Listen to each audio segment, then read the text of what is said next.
दोस्तों नमस्कार। संसदीय राजनीति जब इतिहास को दोहराने लगे तो फिर मान लीजिए कि देश की राजनीतिक व्यवस्था पटरी पर नहीं है। 46 बरस पहले इस देश में एक गठबंधन बना था। उस वक्त तमाम गठबंधन के नेताओं की जुबां पर राजनीतिक सत्ता को लेकर डिक्टेटरशिप या कहें तानाशाही शब्द गूंजता था। उस वक्त चेहरा इंदिरा गांधी का था। जनता उस वक्त गठबंधन के तमाम राजनीतिक दलों के साथ खड़ी हुई और इस देश में सियासी परिवर्तन हो गया, सत्ता पलट गई और 46 बरस के बाद एक बार फिर से गठबंधन बना है। गठबंधन के नेताओं की जुबां पर तानाशाह शब्द है, डिक्टेटर शब्द है, लेकिन इस वक्त इंदिरा गांधी नहीं बल्कि नरेंद्र मोदी है। और 46 बरस के बाद की राजनीति जब इतिहास को दोहरा रही है तो परिस्थितियां कितनी विकट हो सकती है, इसकी कल्पना सिर्फ इस बात से कीजिए कि पहली बार लोकतंत्र और संविधान से कहीं आगे इस देश के आम लोगों से जुड़े मुश्किल हालातों पर और इस देश के बड़े बड़े घपले घोटाले या स्कैम या फिर नेक्सस को लेकर राजनीतिक सत्ता की मनमानी खुले तौर पर चल रही है और जिसका जिक्र खुले तौर पर आज इंडिया अलायंस ने किया। और पहला मौका यह जरूर है कि इंडिया अलायंस से जुड़े हर राजनीतिक दल को इस बात का एहसास हो चला है कि अपनी ताकत उसके अपने राज्य में कितनी भी महत्वपूर्ण क्यों ना हो और वो अपनी जगह पर कितना भी ताकतवर क्यों ना हो, लेकिन 2024 के चुनाव परिणाम अगर उसके खिलाफ गए तो फिर आने वाले वक्त में उसकी राजनीति अपने राज्य में भी सिमटेगी नहीं बल्कि बचेगी ही नहीं। और शायद इसीलिए इंडिया अलायंस की आज की बैठक इसलिए महत्वपूर्ण है कि सभी ने अपनी ताकत के अहंकार को छोड़ा, अपने छत्रप होने के या अपने मुख्यमंत्री होने के उस गुमान को छोड़ा और यह सोचकर साथ खड़े हुए कि 2024 का रास्ता किस दिशा में और कैसे जाएगा। और इसके लिए बाकायदा कोऑर्डिनेशन कमेटी बनी, उसके अलावे कई कमेटियां बनी और पहली बार यह भी कहा गया कि अब बैठक नहीं सीधा संवाद जनता से होगा और इसकी शुरुआत इसी महीने होगी, यानी रैलियों का दौर शुरू हो चला है। रैलियों के जरिए अलग अलग राजनीतिक दल अपनी ताकत को नहीं दिखाएंगे बल्कि सामूहिक तौर पर इंडिया अलायंस के साथ खड़े होंगे। 3 सवाल, सबसे बड़े 3 सवाल इस दौर में जो गूंज रहे हैं, वो सवाल किसी के जहन में भी आ सकता है, क्या वाकई इंडिया अलायंस की ताकत मौजूदा वक्त में इतनी है कि जनता के भीतर भी कसमसाहट होने लगे और वो सत्ता परिवर्तन की दिशा में ठीक वैसे ही बढ़ जाए जैसे 46 बरस पहले बढ़ा था। दूसरा सवाल, क्या ताकत इतनी मजबूत हो चली है कि अगर 1 to 1 की परिस्थिति आकर खड़ी हो गई तो बीजेपी का सुपड़ा साफ इस देश के भीतर से हो जाएगा, क्योंकि यह एक अग्नि परीक्षा है और शायद इस परीक्षा का परिणाम इस देश की राजनीति नहीं बल्कि आने वाले वक्त में इस देश की सामाजिक सांस्कृतिक तमाम परिस्थितियों के साथ कहीं ना कहीं उस भारत की रचना और उस भारत को बनाने की दिशा में जाएगी जिसको लेकर अभी से सवाल खड़े हो रहे हैं। तीसरा सवाल, तमाम राजनीतिक दलों को अगर इसका एहसास हो चला है कि एक साथ एकजुट हो जाएं तो फिर बीजेपी परास्त हो जाएगी और उसके बाद का सवाल है कि जिस अवस्था में इस देश को लाकर खड़ा किया गया है, क्या उसके बाद की परिस्थिति शानदार हो जाएगी या आपस में अपने अपने राज्यों को संभालने की राजनीति एक बार फिर इस देश की राजनीति को नए सिरे से उसी चुनावी दरवाजे पर लाकर खड़ा तो नहीं कर देगी। जनता इसका आश्वासन चाहती है, इसका भरोसा चाहती है। इसीलिए आज कमेटियां जो बनी, जो बातें कही गई और उसमें राहुल गांधी ने जब खुद इन बातों को रखा कि मैं किसी कमेटी में नहीं, मैं इस दौर में ना तो कन्वेनर के तौर पर हूं, ना कोऑर्डिनेशन कमेटी में हूं और ना ही मैं प्रधानमंत्री पद का उम्मीदवार हूं, इसका ऐलान करने की कोई जरूरत नहीं है। लेकिन एक क्षण के लिए सोच लीजिए, आप किसी भी राज्य में किसी भी तरीके से हो, वहां बीजेपी की मौजूदगी हो या ना हो, लेकिन जब इस देश का फेडरल स्ट्रक्चर तोड़ा मरोड़ा जा चुका है, जब केंद्र की सत्ता अपने तौर पर संवैधानिक स्थितियों से खुले तौर पर राजनीतिक लाभ पाने के लिए खेल रही है, तो ऐसे में आपकी हैसियत क्या होगी और आने वाले वक्त में आपकी राजनीति कैसे बचेगी। स्टालिन ने अपना नाम डीएमके की तरफ से उस कोऑर्डिनेशन कमेटी में दिया और यह सोच कर दिया और जानते समझते हुए दिया कि तमिलनाडु में बीजेपी तो आती नहीं है, उसकी कोई राजनीतिक जमीन नहीं है, लेकिन ईडी तो पहुंची तमिलनाडु तक भी। और इस देश के भीतर में रूल ऑफ लॉ का जिक्र कॉन्स्टिट्यूशन के लिहाज से अगर सत्ता अपने मुताबिक करने लगेगी तो क्या क्या परिस्थितियां हो सकती है, इसको छत्तीसगढ़ के मुख्यमंत्री ने भी देखा है और बिहार में तेजस्वी यादव ने भी देखा और महाराष्ट्र के भीतर भी शरद पवार के परिवार ने भी समझा बोझा और उद्धव ठाकरे ने भी अपने ही साले के घर में पड़ते हुए छापे को भी देखा। किसी भी नेता को लेकर किसी भी परिस्थिति में खड़े हो जाइए तो एक नाम और एक शब्द हर जुबां पर होगा, मोदी और तानाशाह। और यही शब्द आज इंडिया अलायंस के तमाम ऐलान के बाद जब मीडिया के सामने सभी आए तो इस तानाशाह शब्द का ताना बाना हर कोई अपने मुताबिक बुन रहा था। और इस बात का एहसास इससे भी समझा जा सकता है कि अगर राहुल गांधी ने चीजों को जोड़ने की शुरुआत की और उस शुरुआत का अंश पटना से नहीं निकला, बेंगलोर से नहीं निकला, लेकिन मुंबई में आकर अगर निकल गया तो उसकी कहीं ना कहीं किसी ना किसी रूप में एक सहमति नीतीश कुमार की बिहार से शुरू होती है, जहां पर उन्होंने सबको साथ जोड़ने का प्रयास इसलिए किया क्योंकि वह खुद उस गठबंधन को छोड़कर निकले जिस गठबंधन की ताकत और जिस गठबंधन का खौफ जो बीजेपी गठबंधन जो एनडीए के तौर पर चलता है वह इस देश के भीतर हर नेता के भीतर गुम हो चुका है, वो कहीं ना कहीं उनमें समाया हुआ है। तो शायद इसीलिए एक एक पन्नों को आज खोलने की जरूरत है, क्योंकि पहली बार कमेटी सोशल मीडिया को लेकर बनी है, पहली बार कमेटी मीडिया को लेकर बनी है, पहली बार कमेटी इस देश की इकोनॉमिक सिचुएशन को लेकर बन रही है, पहली बार कमेटी इस देश में किसान, मजदूर, दिहाड़ी मजदूर, आदिवासी, इनको लेकर एक विजन पेपर तैयार करने को लेकर काम करने वाली है कि आने वाले वक्त में हमारा विजन साफ होना चाहिए कि 2024 के चुनाव के बाद की परिस्थिति इस देश में वह कैसी चाहते हैं जिसके साथ जनता खड़ी हो गई है। तो जनता के साथ कहीं ना कहीं ताल्लुकात आपको बढ़ाने होंगे, इसीलिए 15 सितंबर के बाद से रैलियों का प्रकरण शुरू हो जाएगा और रैलियां सामूहिक तौर पर होगी। और जब इंडिया नाम दिया जा रहा था तब उसको अंग्रेजी सभ्यता, अंग्रेजी संस्कृति से जोड़ा गया था, तो उसके जरिए नारा अब दिया गया, जोड़ेगा भारत जीतेगा इंडिया, यानी भारत और इंडिया के बीच की कड़ी में भी अलायंस आकर खड़ा हो गया। यह ताकत अब उसे समझ में आने लगी। तमाम राजनीतिक दलों को शुरुआत हमको लगता है कोऑर्डिनेशन कमेटी से इसलिए करनी चाहिए क्योंकि हर ताकतवर शख्स उसमें मौजूद है, जो ताकतवर शख्स के सबसे करीब का शख्स है वह भी उसमें मौजूद है।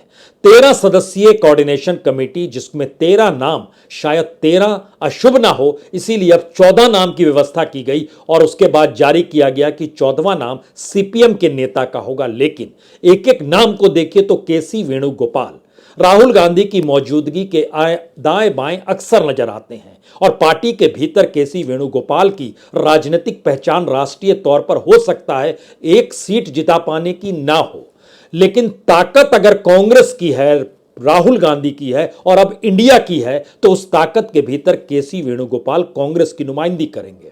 अभिषेक बनर्जी ममता बनर्जी के भतीजे, ये कुछ सांसद हैं, इनकी मौजूदगी उस ताकत का एहसास टीएमसी के जरिए कराएगी जहां इंडिया अलायंस के भीतर टीएमसी कहीं अटक भटक नहीं रही है, ऐसा मैसेज ना जाए। तेजस्वी यादव आरजेडी की तरफ से नुमाइंदगी करेंगे, ललन सिंह जनता दल यूनाइटेड की तरफ से, ललन सिंह सांसद भी हैं, वह नुमाइंदगी करेंगे। राघव चड्ढा आम आदमी पार्टी की तरफ से नुमाइंदगी करेंगे। इस दौर में केजरीवाल के सबसे करीब है, ये एक अलग मसला है। यहां पर मौजूदगी संजय सिंह की भी थी और पार्लियामेंट के भीतर बाहर जिस तरीके से उन्होंने इस दौर में अपनी राजनीति को गुथाया और आम आदमी पार्टी को पहचान संसदीय राजनीति के जरिए दिलाई है, उसमें यह एक आश्चर्य करने वाला नाम जरूर था कि संजय सिंह नहीं थे, राघव चड्ढा थे। लेकिन बहरहाल करीब हैं ताकतवर नेता के, तो मान लिया जाए कि उसी दिशा में चीजें चलेंगी। इस चैप्टर से आगे बढ़िए तो संजय राउत ठाकरे परिवार के बाद सबसे ताकतवर शख्स के तौर पर शिवसेना उद्धव ठाकरे में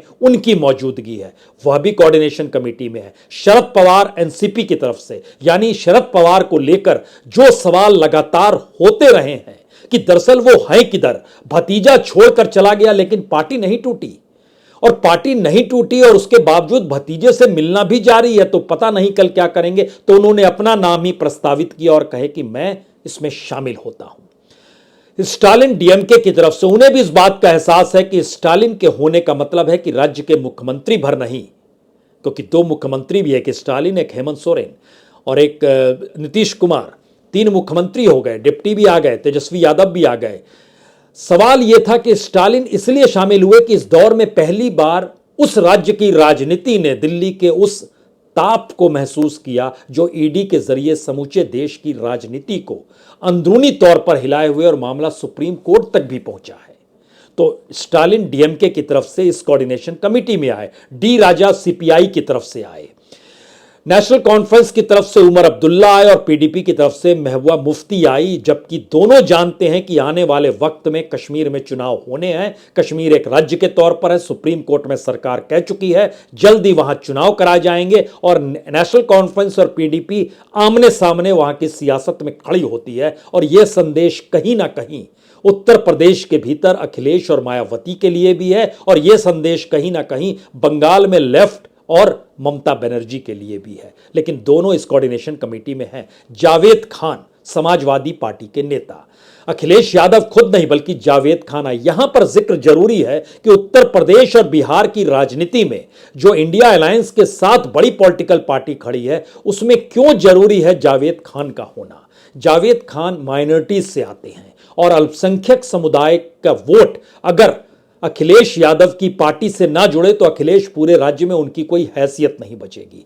यही स्थिति आरजेडी की बिहार में है, और इसीलिए लालू यादव जब आज भाषण देने आए तो उन्होंने 2 बार जिक्र किया कि अल्पसंख्यक संकट में है, अल्पसंख्यक मुश्किल में है।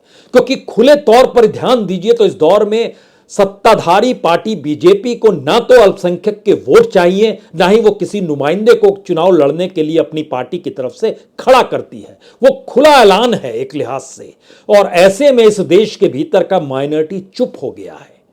और उसको एक चीज और समझ में आ गई है पहली बार कि दरअसल राजनीतिक तौर पर अगर उसने केंद्र की राजनीति को साधना नहीं सीखा और छत्रपों के आश्रय बढ़ती चली गई तो उसकी हथेली हमेशा खाली रहेगी और उसके सामने मुश्किल हालात हमेशा ही आते रहेंगे। शायद यही डर अलायंस के भीतर शुरुआती दौर में जो चर्चा होती थी वो समाजवादी पार्टी को लेकर भी हो रही थी, आरजेडी को लेकर भी हो रही थी और ममता बनर्जी को लेकर भी हो रही थी कि मुस्लिम वोट बैंक अगर इन 3 राज्यों से खिसक कर कांग्रेस के पास चला गया, यानी उस पॉलिटिकल पार्टी के पास चला गया जो कि विकल्प दे पाने की स्थिति में सेंटर लेवल पे है, स्टेट लेवल का नहीं सवाल है, सेंटर लेवल का है। और अभी तक जो बात होती थी कि स्टेट में हमारी सरकार है, हमने चुना है, तो इसका एहसास भी पहली बार माइनॉरिटीज को हो गया कि आप किसी छत्रप की सरकार बनाते हैं, छत्रप के साथ खड़े होते हैं, लेकिन जब राष्ट्रीय तौर पर कोई पॉलिसी, चाहे वो एनआरसी का आप जिक्र कर लीजिए, कुछ भी पॉलिसी बनती है और खुले तौर पर दरकिनार कर दिया जाता है, हाशिए पर ढकेल दिया जाता है, तो ऐसे में अब आपको राष्ट्रीय विकल्प के बारे में सोचना होगा। तो शायद यही वो डर है जहां पर कांग्रेस को लेकर सहमति आरजेडी में भी है, समाजवादी पार्टी में भी है और टीएमसी के भीतर भी है। हालांकि कांग्रेस अपने ऑर्गेनाइजेशन और अपनी राजनीति के जरिए इन तीनों राज्यों में बहुत ही कमजोर है, सही मायने में तीसरे चौथे नंबर पर वह है। लेकिन बावजूद इसके इस दौर में राहुल गांधी ने जो भारत जोड़ो यात्रा निकाली और संदेश बहुत साफ दिया कि अगर लोगों से जुड़ते चले जाइएगा और ये संवाद उनसे करने लगिएगा तो वो खुद आपके हो जाएंगे और आपकी तमाम राजनीतिक मशक्कत वो खुद करने लगेंगे। राहुल गांधी का यही प्रस्ताव इस इंडिया अलायंस के भीतर भी लगातार रहा, संवाद लोगों से बनाना है और किसी भी हालत में अपनी बैठकों में सीमित नहीं होना है। इसीलिए तय यह हुआ कि रैलियों की शुरुआत होगी और रैलियों की शुरुआत 15 सितंबर से हो जाएगी। इस कोऑर्डिनेशन कमेटी में 13वां नाम हेमंत सोरेन का था, झारखंड मुक्ति मोर्चा के। यह भी समझना होगा जब आज कोऑर्डिनेशन कमेटी में उन्होंने अपना नाम दिया उसी वक्त उनको तीसरा नोटिस आया ईडी का कि आपको खादान घोटाले में पेश होना है, जो पिछले 2 नोटिस के बाद वो पेश नहीं हुए हैं। तो राजनीतिक तौर पर सत्ता की ताकत संस्थानों के जरिए इस देश के भीतर जिस तरीके से रेंग रही है, उसमें अगर सभी एकजुट नहीं हुए तो फिर अपनी अपनी ताकत भी दिखा पाने की हैसियत उनमें नहीं बचेगी। यह सीधा संदेश आज इस नेशनल अलायंस की बैठक में खुलकर आ गया। तो क्या कमेटियों से काम चल जाएगा? कोऑर्डिनेशन कमेटी से काम चल जाएगा? विजन पेपर से काम चल जाएगा? जी नहीं। इस इंडिया अलायंस के आज का सबसे बड़ा मंत्र जो निकला वह संवाद बनाते हुए लोगों के बीच जाना और राजनीतिक तौर पर इसका एहसास कराना कि वही भारत है, वही इंडिया है, और उन्हीं को राजनीतिक तौर पर चीजों को समझना, पलटना और परखना है और 2024 के लिए तैयार हो जाना है। सियासत की ऐसी लकीर 46 बरस पहले जनता पार्टी के वक्त खींची जरूर गई थी, लेकिन उस दौर में जनता खुद तैयार हो गई थी और जनता के दबाव में तमाम राजनीतिक दल आकर एक साथ हो गए। और 46 साल के बाद अगर मौजूदा वक्त में देखिएगा तो जिन राजनीतिक दलों की एकजुटता सोच नहीं सकते थे, वो एकजुट इसलिए हुए क्योंकि जनता का दबाव था, वोटर्स का दबाव है। समुदायों में वोटर को बांट दीजिए तो ओबीसी का दबाव है, दलितों का दबाव है, अल्पसंख्यकों का दबाव है, आदिवासियों का दबाव है। उनके भीतर से यह सवाल है कि अगर नेशनल लेवल पे अल्टरनेटिव ला पाने की स्थिति में नहीं है तो स्टेट लेवल पे कोई काम नहीं हो पाएगा। इसको खाली समझ लीजिए, और शायद ये समझ में अब सबको आने लगा है, इसीलिए वो अहंकार गायब हुआ है। जिस अहंकार को लेकर इससे पहले कोई भी किसी रूप में कुछ भी कह देता था, ममता निकलती थी मुंबई जाके और कह देती थी अब जरूरत नहीं है, यूपीए खत्म, कांग्रेस खत्म, शरद पवार हाँ में हाँ मिला देते थे। धीरे धीरे सबको समझ में आया है और राहुल गांधी ने अपने तौर पर जब इन बातों का जिक्र किया कि हमें प्रधानमंत्री पद नहीं चाहिए, सवाल है कि हमारे सामने जो इशू इस दौर में है उसको आप समझेंगे। और शायद इसीलिए पहली बार किसी अलायंस की बैठक के बाद उन इश्यूज का जिक्र हो रहा था जिन इश्यूज पर खामोशी बरतते हुए अक्सर कहा जाता था आज हमारी बैठक में ये हुआ, ये हुआ, ये हुआ, और फिर प्रेस कॉन्फ्रेंस खत्म हो जाती थी। जी नहीं, पहली बार इस बात का जिक्र हुआ और एक एक करके जो सब ने कहना शुरू किया, अगर उसमें ध्यान देंगे तो लालू यादव अगर माइनॉरिटीज का सवाल उठा रहे थे और उनको अपने वोट बैंक के साथ यह भी समझ थी कि दरअसल वो वोट बैंक शिफ्ट कांग्रेस की तरफ हो रहा है, तो उन्होंने राहुल गांधी का नाम भी लिया। और उसके ठीक समानांतर नीतीश कुमार आए तो वो जानते थे कि दरअसल नब्ज कहां पर है। उन्होंने मीडिया की स्वतंत्रता को लेकर सीधा सवाल किया कि हम सत्ता में रहेंगे तो आप जो मन चाहे सो कर सकते हैं। बड़ी ताकत देता है इस दौर में, ऐसी परिस्थितियों में जब कोई नेता इस तरीके से बोल रहा हो। हालांकि छिटपुट परिस्थितियां बिहार के भीतर भी मीडिया और नीतीश के संबंधों को लेकर सवाल जरूर उठाती है। यह सवाल बंगाल के भीतर भी उठता है, ममता बनर्जी भी कैसे पेश आती है। यह सवाल राजस्थान में गहलोत की सरकार हो या छत्तीसगढ़ में बघेल की सरकार हो, मीडिया को लेकर उनके जो तौर तरीके हैं इसको लेकर भी सवाल उठते हैं। लेकिन सवाल है धीरे धीरे समझेंगे सब, समझ रहे हैं सब, अन्यथा ये चीजें धराशायी हो जाएगी, इसको भी कोई रोक नहीं सकता है। नीतीश कुमार ने कहा इतिहास बदलने के तौर तरीके ये सीखना और सिखाना चाहते हैं, लेकिन हर तबके का उत्थान होना चाहिए, उसमें ये सेलेक्टिव हो गए हैं। चुनाव को वक्त से पहले कराने का पासा भी ये फेंक रहे हैं। और शायद ये बड़ा महत्वपूर्ण है कि जब पार्लियामेंट 18 तारीख से बुलाई गई है उसके बाद से देश के भीतर जो संवाद चल पड़ा है वो बता रहा है कि सचेत हो जाइए, एक साथ एकजुट हो जाइए। मल्लिकार्जुन खड़गे ने कई आगे की छलांग लगाई और साफ तौर पर कहा सवाल महंगाई, मणिपुर, संस्थानों का खत्म होना, चीन, करप्शन, इनसे आगे का है। यह एक तानाशाही प्रवृत्ति के तौर पर चीजों को डेवलप कर रहे हैं। और ऐसे वक्त में उद्धव ठाकरे ने भी शायद उस नब्ज को पकड़ा जिस नब्ज में परिवार छुपा हुआ है। यह देश ही परिवार है, देश प्रेमियों की एकता का जिक्र कर रहे थे। और मेरे परिवारजनों शब्द इस दौर में ध्यान दीजिए, प्रधानमंत्री मोदी ने भी बोलना शुरू कर दिया है। तो परिवार शब्द एक ताकतवर तौर पर इस दौर में उभर सकता है, उभर रहा है। इंडिया अलायंस ने यह भी पाठ पढ़ाना चाहा अपने जरिए, अपने तरीकों के जरिए। लेकिन यहां पर पता नहीं क्यों बाल ठाकरे याद आते हैं। बाला साहब ठाकरे कहते थे कि दुश्मन बना लो, सेना खुद तैयार हो जाएगी। और ध्यान दीजिए, इंडिया अलायंस ने दुश्मन बना लिया। नाम भी दे दिया और सेना तैयार हो रही है। धीरे धीरे सही, लेकिन वह तैयार हो रही है। भाषण अपने अपने तरीके से हर शख्स ने दिया। शरद पवार भी सामने आए, उन्होंने भी बताया किस तरीके से देश के हालात किस गर्त में डाल दिए गए। लेकिन जो कमिटियां बनी हैं उस पर एक चर्चा जरूरी होती है कि जो सोशल मीडिया है उसका प्रभाव, जो मीडिया है उस पर दबाव, जो इस दौर में किसान मजदूर दिहाड़ी मजदूर इन सब की जो आर्थिक सामाजिक स्थिति है उस पर चिंतन, एक विजन पेपर अपने तौर पर क्रिएट करना, और इन सब के लिए एक रिसर्च कमेटी भी बननी चाहिए। और रिसर्च कमेटी भी 11 सदस्यों की बनी, जिसमें केसी त्यागी अगर जनता दल यूनाइटेड की तरफ से हैं तो प्रियंका चतुर्वेदी शिवसेना उद्धव ठाकरे की तरफ से, इस तरीके से बनाया गया। लेकिन जो 5 मैसेज इस पूरी बैठक से निकल कर आए, जो आने वाले 2024 की एक तस्वीर सामने रखते हैं।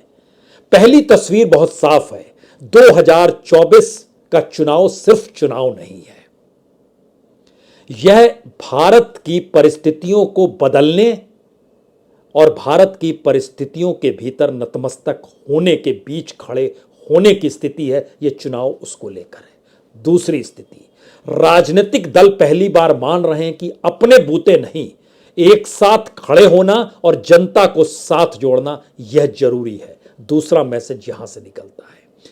तीसरा मैसेज उससे भी आगे का है। इस देश के भीतर में जो गवर्नेंस के तौर तरीके हैं और जिस तरीके से गरीबों का पैसा शिफ्ट कॉरपोरेट में और मित्रों में किया जाता है और उस पर प्रधानमंत्री खामोशी बरत लेते हैं, उसको उजागर करने की स्थिति में सरकार और सत्ता के पूरे करप्शन मॉडल को सामने लेकर आना है। यह तीसरी परिस्थिति है। चौथी परिस्थिति साफ है, जो और आगे आपको ले जाती है कि संवाद जो जनता से बने, उन्हीं के मुद्दों और उन्हीं की भाषा को आप किस तरीके से इस देश के चुनाव के बीच में लाकर खड़ा कर सकते हैं, यह बड़ा महत्वपूर्ण है। और इसी के लिए वो पूरी रिसर्च टीम हो या अलग अलग तरीके से जो कमेटियां और सब कमेटियां बनाई गई हैं, इनको काम करना होगा। यह समझ राजनीतिक दलों में कितनी है, शायद उसका भी परीक्षण है। यानी इन 4 चीजों के इर्द गिर्द अगर आप परखें, 5वां मुद्दा बताते हैं, लेकिन इन 4 चीजों के इर्द गिर्द अगर आप समझें तो पहली बार राजनीतिक दलों के भीतर यह सोच तो पैदा हुई है कि अपने तौर पर वो कहीं नहीं है, उनका अपना बैंक बैलेंस बड़ा हो सकता है, जो है अपने अपने दौर में हो सकता है उन्होंने बहुत करप्शन किया होगा, ईडी का घेरा उन पर लग रहा है, लेकिन घेरा भी अगर सेलेक्टिव होता चला जाए तो जो पूरे देश के कानून व्यवस्था है वो कभी सत्ता को छुएगी नहीं और सत्ता तानाशाही की पराकाष्ठा पर होगी। यह बताने और इसको साफ रखने की परिस्थिति में क्या पॉलिटिकल पार्टी इतना सरल संवाद जनता से कर पाएगी, यह समझना है। तो इसके लिए 5वीं परिस्थिति में आइए, जहां पर कोई चेहरा नहीं होगा, सिर्फ 1 to 1 की स्थिति रहेगी। कॉन्स्टिट्यूएंसी वाइज एक ही कैंडिडेट होगा इंडिया का। और यह सवाल अभी बड़ा हो चला है कि इंडिया अलायंस के नाम पर जो तमाम पॉलिटिकल पार्टीज के जो लोगो होंगे, यानी हर पार्टी का जो अपना चिन्ह होता है, उन तमाम लोगों को मिलाकर इंडिया अलायंस का एक लोगो तैयार किया जाए, जो आज जारी नहीं किया गया। कुछ लेफ्ट की आपत्ति थी, लेकिन जो जानकारी है उसमें इस तरीके से तैयार किया जाए जो पूरी तरीके से चुनाव की दिशा में जाता हुआ लोगो हो और जनता को और वोटर को इस बात का एहसास हो कि हम इस दिशा में इस पार्टी के साथ हैं, यानी इंडिया के साथ हैं। अगर ये 5 परिस्थिति अनुकूल हो जाती है और इतने सक्षम अगर राजनीतिक दल इंडिया अलायंस के भीतर है, तो जिस बात का जिक्र राहुल गांधी ने किया कि 2019 के चुनाव के बाद परिणामों के मद्देनजर अगर इंडिया अलायंस की मौजूदा टीम को देखें तो 60% नुमाइंदगी तो इधर ही है, उस तरफ तो 40% है, वह भी तब जब सभी बिखरे हुए थे, जिसका जिक्र हर ने किया कि अब बिखरना नहीं है। तो क्या यह परिस्थिति 2024 की बीजेपी के लिए खतरे की घंटी बजा चुकी है, जिसको उसने सोचा नहीं था? और इसीलिए एक दाव संसद का विशेष सत्र बुलाकर राज्यों के चुनाव के परिणामों के साथ लोकसभा चुनाव को भी जोड़ने का तो नहीं है। यह एक सवाल है, इस सवाल के साए तले चर्चा कल की जाएगी, लेकिन आज का पैगाम एक ही है कि पहली बार संसदीय राजनीति अपने इतिहास को पलट रही है, या उस इतिहास को दोबारा से लेकर सामने खड़ी है, जहां जनता को ही तय करना है वो अब कहां खड़ी है। बहुत बहुत शुक्रिया, बहुत बहुत शुक्रिया।